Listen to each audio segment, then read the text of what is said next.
তো হ্যালো বন্ধুরা, তোমরা দেখতে পাচ্ছ একটা জানলায় কিভাবে গ্রানাইট দিয়ে জানলাটা পাথর বসানো রেডি করা হয়। তো সম্পূর্ণ ভিডিওটা তোমরা দেখতে থাকো, তাহলে তোমরা বুঝতে পারবে।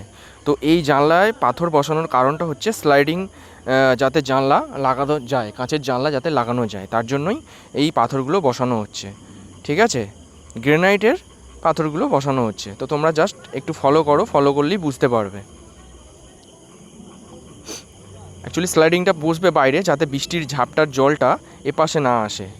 ঠিক আছে, তার জন্য নিচে থেকে আগে থেকে গ্রানাইট দিয়ে পাথরগুলো বসানো হচ্ছে।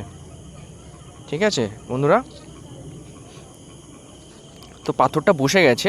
পাথরটা বসানোর পরে নিচে যে একটু ফাঁকা ফাঁকা থেকে যায়, তো সেটাকে সিমেন্ট দিয়ে ভর্তি করা হয়, মানে ক্লিয়ার করে দেওয়া হয়, যাতে ওখানে ফাঁকা না থাকে, তাতে অসুবিধা না হয়।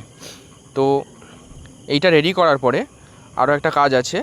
এর নিচে একটা দেখতে পাচ্ছেন 2 ইঞ্চি বর্ডার আছে, ওইটা দিলে জিনিসটা দেখতে ভালো লাগে। আর এই পাথরটা যে বসেছে না, দুদিকে মোল্ডিং করেই লাগানো হয়েছে, সামনে মোল্ডিং আছে, পেছনেও মোল্ডিং আছে। ঠিক আছে, তো দেখতে পাচ্ছ বন্ধুরা, তো সামনে 2 ইঞ্চি পাথরটা বর্ডারটা দেওয়া হয়েছে, তাহলেই কিন্তু জানলার শোটা আসবে।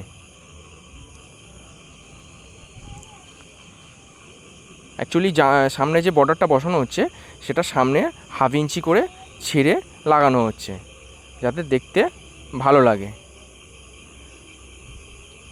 আর বর্ডারটা লাগানোর সময় একটা জিনিস খেয়াল রাখতে হবে, যাতে বর্ডারটা নিচে খুলে না পড়ে যায়। তার জন্য উপরে অ্যারোলাইট আঠা এবং ফেভিকুইক দিয়ে জিনিসটাকে পেস্টিং করে সেটিং করা দেওয়া হয়েছে, এবং প্লাস নিচ থেকে কিন্তু ঠেকা দেওয়া হয়, যাতে সাপোর্টটা থাকে।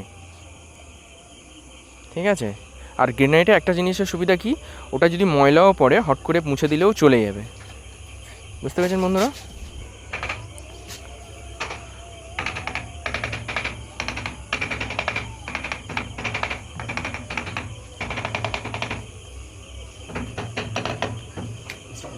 আর একটা জিনিস কি, জানলা করতে গেলে জানলাটা পেছন দিকে হালকা 2 mm ঢাল রাখতেই হবে, যাতে জলটা এপাশে না আসে।